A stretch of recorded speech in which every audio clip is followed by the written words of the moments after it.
I almost feel sorry for Mike Pence. Now, when I say almost, I don't actually mean that. So Mike Pence signed up for a job to be the vice president of what he knew would be the worst president in the history of our nation. He signed up to be vice president to a guy who was bigoted, who was sexist. See, we knew all of this during the campaign. He signed up for the job. He volunteered for the assignment. This did not happen after Trump became president. It was well known before he became president.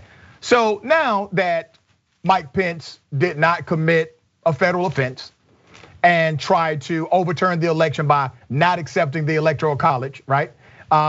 The followers of Trump, because they are a cult, they turned on Mike Pence.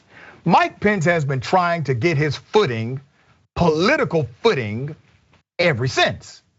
Trump did this to him, yes, but in a way, Pence did it to himself. So Pence decided, hey, let me go speak to this conservative, religious, Christian Republican group. By the way, once again, Christian, right? These are the people that are my base.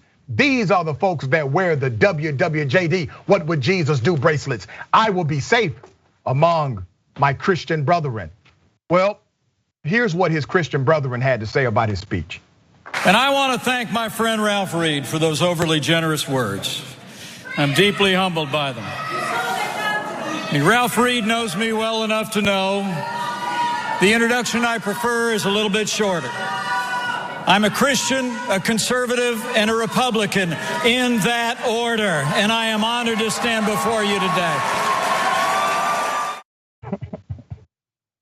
Well, the crowd was saying traitor. So here's how it reads in your bio, sir. You're a traitor, Christian, Republican, whatever else, right? So they are calling him a traitor, and why are they calling him a traitor? Because Pence, who had to be basically rushed out of the Capitol because they were saying, we're going to hang you.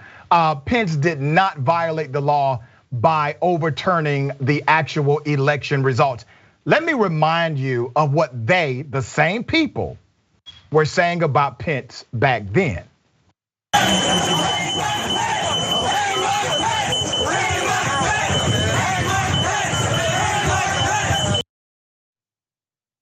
Well, things are looking up for Mike Pence because they're not saying hang Mike Pence anymore. So I'm glad things are looking up for him. They're just saying he's a traitor, which by every definition, it is probably better to be called a traitor than to have a mob of white terrorists looking for you to hang you, okay? Kenya, what is Mike going to do? I mean, Mike Pence is a perpetual lesson in self-owning. I cannot offer advice for a man who, I mean, in the number of titles and the number of descriptors and adjectives he get, offered for himself, petulant small man might be one of them. I don't know, tomato, tomato. But in all actuality, I mean, this is those instances where you made your bed, now you lie in it. And essentially what we know is that Donald Trump forced other Republicans to he drew a line in the sand, and you're either with us or you're against us. And so what Mike Pence is continuing to try to do, as he did throughout his tenure, and emphasizing did, emphasis, did. What he did during his tenure as vice president, when he was vice president, was he tried to play both sides. He tried to look like the calming, reassuring voice for the frantic president. He tried to look at like the alternative to someone who was getting work done behind the scenes, like we knew Dick Cheney to be doing when he was vice president during the Bush administration. He wanted to look like the meat and potatoes, the things that got things done behind the scenes, and at the same time, the calming voice that could bring this country together.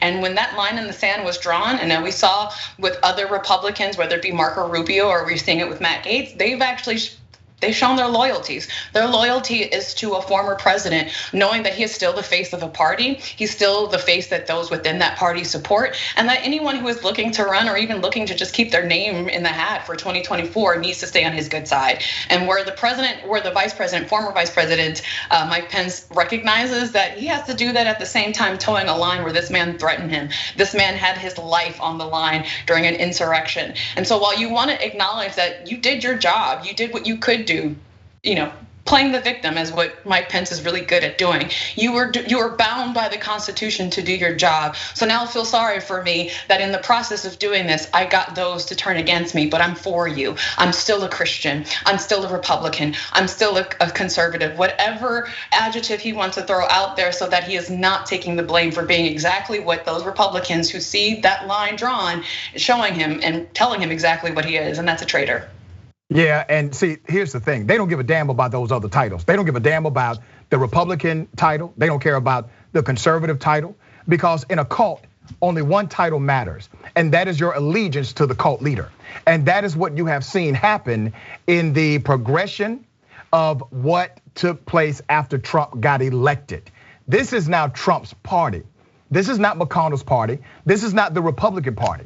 This is Trump's party, and he will continue to shape it as he sees fit, until or unless somebody inside of this tribal conflict, somebody stands up to him and is able to compete with him on some level. But right now, he's the guy slapping every Republican around as he wants to.